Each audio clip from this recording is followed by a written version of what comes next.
Press the bell icon on the YouTube app to never miss a video from Newslaundry. Hello and welcome to Newslaundry Interviews. Today I have joining me Aniruddha Bahal, the founder, in fact, of Cobrapost, which has done many a sting operation in the recent past, and the man behind Operation West End. The younger journalists or news followers among us who may not be familiar with Operation West End, I mean, those of you who are my age would know Aniruddha Bahal and Operation West End. You have read in the newspapers and on television recently that Jaya Jaitly, leader of SP, was convicted a few days ago and sentenced today to 4 years in prison for allegedly taking kickbacks and now having proved by the court of taking kickbacks for defense deals. The person behind the sting operation that set this in motion was Aniruddha Bahal. So hi Aniruddha, welcome. Hi Abhinandan, how are you? Very well. So you of course saw the news today. Do you feel validated, or I mean, this is what, 20 years since you did the sting operation? Is justice delayed, justice denied, or is this fine? This is normal. It's been, you look at it quite objectively, it's like 19 years since we did the story, nearly 19 years. And I mean, if you look at what they used to point fingers at us at that time, the establishment figures and even some media houses, that we were on the payroll of the ISI, that political parties are behind us, that the whole Operation West End story was a conspiracy to bring down the Indian stock markets, etc., etc. And I think people have forgotten what Operation West End was. Operation West End was, in effect, a story which took us to the heart of how defense procurement in India is generally managed. That it was two journalists who ran amok through the defense establishment trying to sell a fictitious pair of handheld thermal binoculars. It was a non-existent product. And the fact that we managed to sort of sell it to a large section of Indian business, your arms middlemen, your bureaucrats, your army officers involved with procurement process, etc., and politicians, of course, was how the vulnerability of the system, where there was so much greed and where we have a history of corruption in defense deals, starting from way back, even from before Bofors and then HW submarines, and even till now, there is a lot of questions raised about the Rafale. I mean, this whole background noise in our defense democracy about corruption in defense deal, we thought that our expose would somehow sort it out, but it still exists and it still goes on and on. So, but coming back, do I feel vindicated? I mean, after all they said our tapes are doctored, Congress is behind us, ISI conspiracy, I mean, you name it, some corporates are behind it, but finally, I mean, we didn't get vindication with today's conviction. We got it when Bangaru Lakshman was also convicted. We got it when all the other people were also convicted, more or less. And the CBI, and the best part about it is that it is happening in a BJP government. So it's not that we have anything to do with it. We have nothing to do with it. It's just the wheels of justice moving. Now, do the wheels of justice move too slowly for it to make any real difference? Like you said, you did this sting operation 19 years ago. At that time, it became this huge thing. And I will come to the kind of repercussions it had on you, because I remember I was watching it live when the cops came and picked you up. And as is a narrative that is used down the ages, no matter which government is in power, that you're ISI agents, Pakistan is backing you. In fact, these days it has gone to the level that Bollywood is being accused of being ISI agents. But, professors, assistant professors, it's not just Bollywood, it's all over the place. Exactly. And, I mean, if you look at but the question is that, like you said, that it's taken so long, but defense procurement are still not above board. So does journalism have impact on governance like it is supposed to? You see, we can't move in an atmosphere of cynicism. It wouldn't be good for us. It wouldn't be good for your viewers or readers or your digital constituency. And we might as well sit home if we are so cynical. So cynicism is something that we use when we are chasing stories, but we shouldn't use cynicism when we are choosing a story that, oh, nothing is going to happen. That's hardly a line we can take when we are choosing stories of what to do, because if we become cynical, then it's the end of probing, it's the end of bringing out whistleblowers or bringing out great things. If nothing is going to happen, it's going to be a premise that if impact becomes the main thing. You see, these days you don't know which story is going to get impact. There's so much noise, and what story is going to stand up and when it is going to stand up is a totally different ball game. But we have to do our work, leave our cynicism aside. And the fact that it took 20 years, I mean, it took 20 years. That's what our judicial system is. And it's 1.4 billion people. And you cannot help that there's so many cases in the judicial backlog. There is like thousands and lakhs of cases. So it is not that our case got some particular treatment. It is just that all cases get that treatment. So until this point, there have been various other repercussions of Operation West End. For viewers, Operation West End, I repeat, was the sting operation done over months by Aniruddha Bahal and his team. It was and Matthew Samuel. Matthew Samuel was the lead reporter on it. Matthew was the lead reporter. And now, in the meantime, the organization that funded Tehelka as an investment entity was hounded. I remember you were picked up and you were live on television news at that time saying, now the police has come, I'm sitting in the gypsy. And I remember watching that. I'm sure there were other casualties of state pushback, that how dare you do a... Look, what is that and this proportional? You see, if it goes with our territory, I mean, it shouldn't, but unfortunately it goes. If you rile up people, powerful people have ways and means to rile you up. Now, the state is being used all over the world, and unfortunately India is also the place where agencies are used left, right and center, and there are very few officers who stand up and say no. And we faced various prosecutions, whether it was the Official Secret Act case. Of course, everything was quashed, whether it was a commission of inquiry. The biggest thing, please understand, there was a commission of inquiry for the first time in Indian history devoted primarily to an investigative story. And that commission of inquiry lasted years and years. And there has been no story in Indian judicial history which has got so much scrutiny as our story. We had about 100 hours of tapes, and they went on and on. Forensics. I was on the witness stand, cross-examined by maybe 36 lawyers over a month, or maybe more than a month. That is just me. Then there was Matthew Samuel, then there was Tarun, and there were others. And we in turn cross-examined them. And there was an in-camera inquiry about the defense deals which were exposed because of our story. There were people talking about how they had influenced particular defense deals, which is a lesser known part of the story, whether it was the Barak missile or whether it was a lot of other things that people talked about, how it was influenced on the Indian sort of defense files in the ministries, etc., etc. So there was a lot of, and if we come back to the point that you were making about the way the system went after us, I see that the system is still as venal as it used to be in those days. And it is perhaps the nature of the beast. And if the nature of beast is there, and it is like it may be a chilling factor in many people to take up investigative journalism. There are no investigative bureaus left in mainstream media, by the way, at the moment. Well, I guess that's also because a good time for me to plug pay to keep news free, because when the public pays, the public is served, and advertisers pay, advertisers served. And if there are huge corporations involved in defense deals, why will they support your investigative journalism? But democracy should have evolved in 20 years, right? I mean, institutions of democracy, whether it's judiciary, the executive, and the media as well, a free press is a hallmark of a liberal democracy. Don't you think, like, I get what you're saying and I completely agree with it. In fact, I think in some ways it's worse now than it was 20 years ago. But what is the reason you think the democracy or democratic values have not evolved and our electorate has not understood why it's important? Because no one seems to give journalism that kind of importance that I guess one would ordinarily. Part of the reason is that the blame falls on us as well. I mean, we keep blaming people, but look at what mainstream television particularly is doing these days.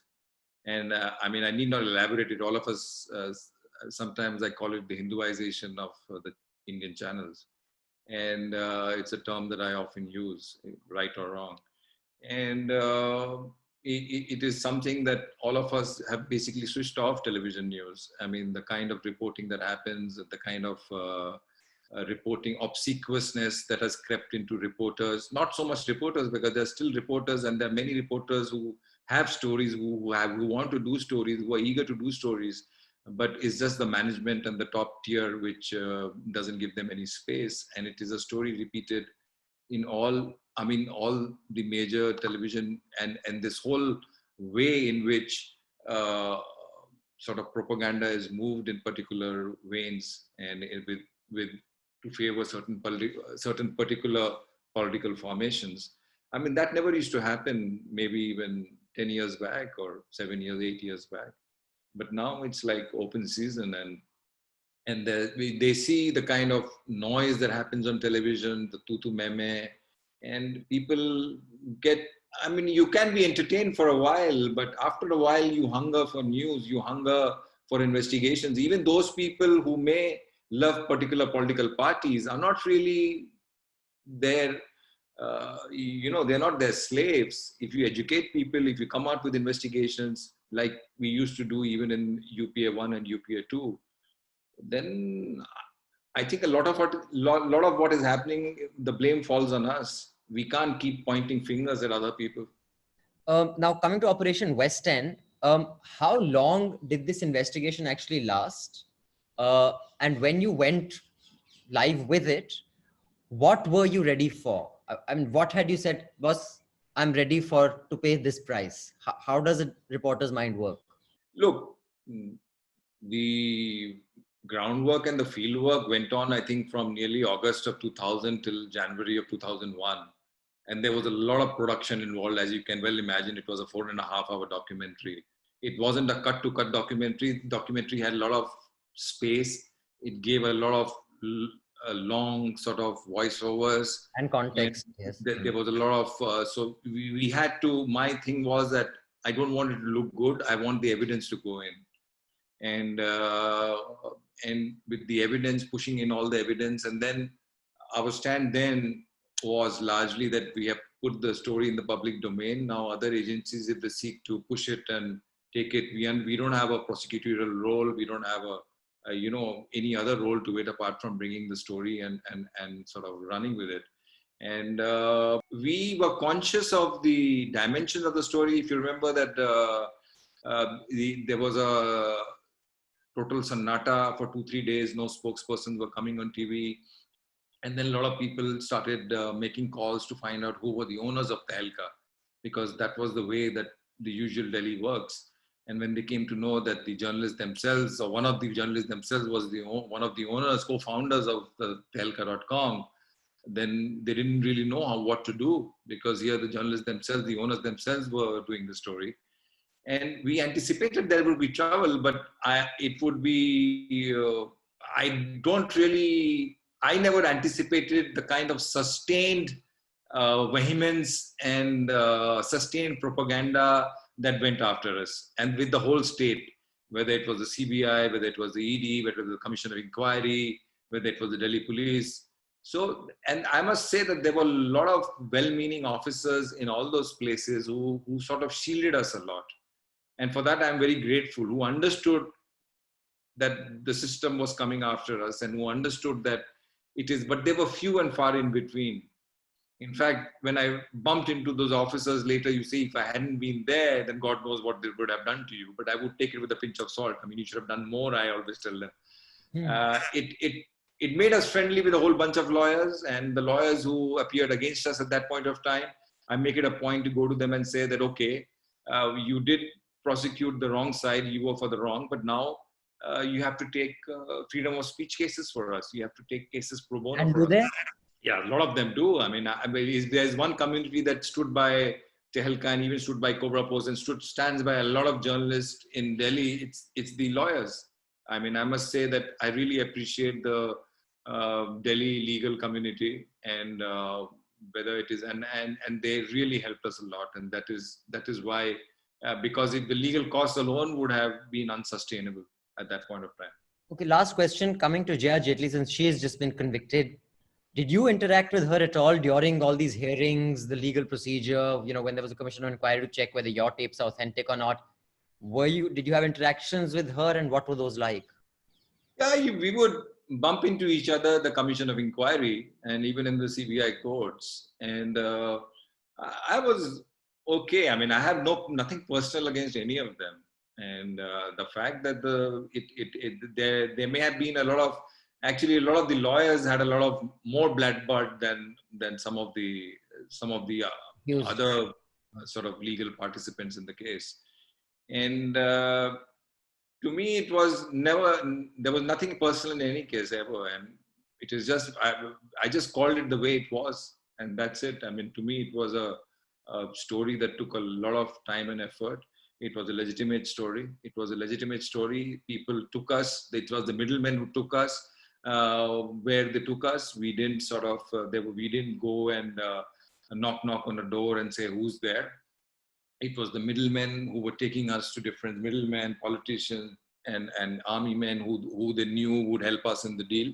So one person led to the other. There was a whole chain that was building up, and we didn't go about targeting anyone. So on those points, we are clear. And please understand, this was the first judicial interaction on this scale between video and the law in India. So there was a lot of gray area. There was a lot of gray area that happened. I mean, the scale of it was such. The only other scale which happened was perhaps in Ashish Khetan's investigation in Gujarat.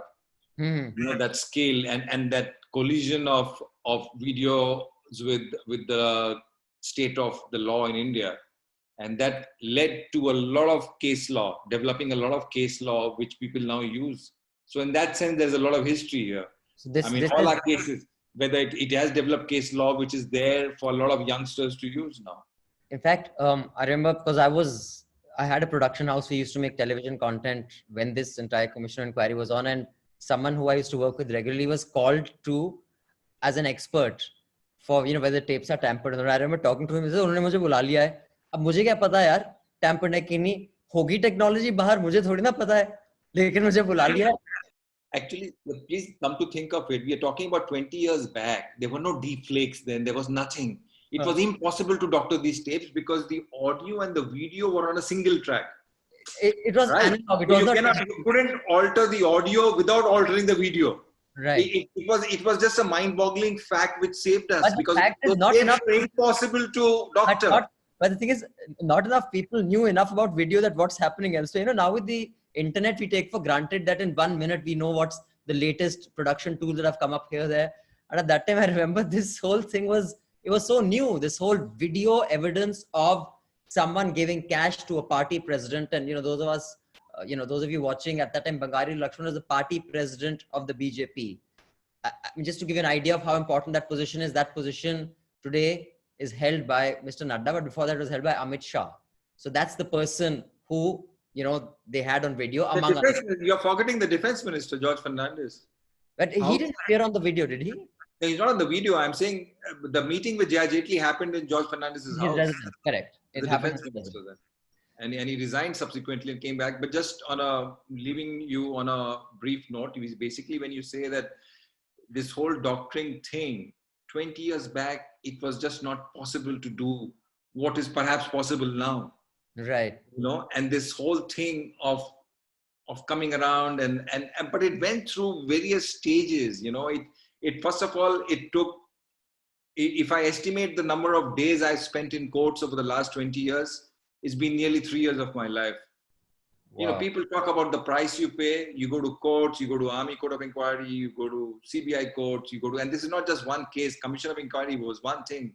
I spent like months and months out there on the stands, weeks and weeks, apart from other things, preparing, and then they're going to courts, coming. So it's your life has been full of legalese for 3 years. My reading, my nighttime reading, I'm an author, but my nighttime reading was affidavits and to prepare for the next day. So that's the sustain. And I think that era of journalism has gone, where the judiciary protected us from excesses of the state. Now, perhaps a lot of journalists are not confident of that anymore. Yeah. And so you will see less and less of such risky stories, so to speak. Well, we shall see about that. Thank you, Aniruddha, for your time. Good luck, and look forward to Thank you, your Abhinandan. next Take few care. things.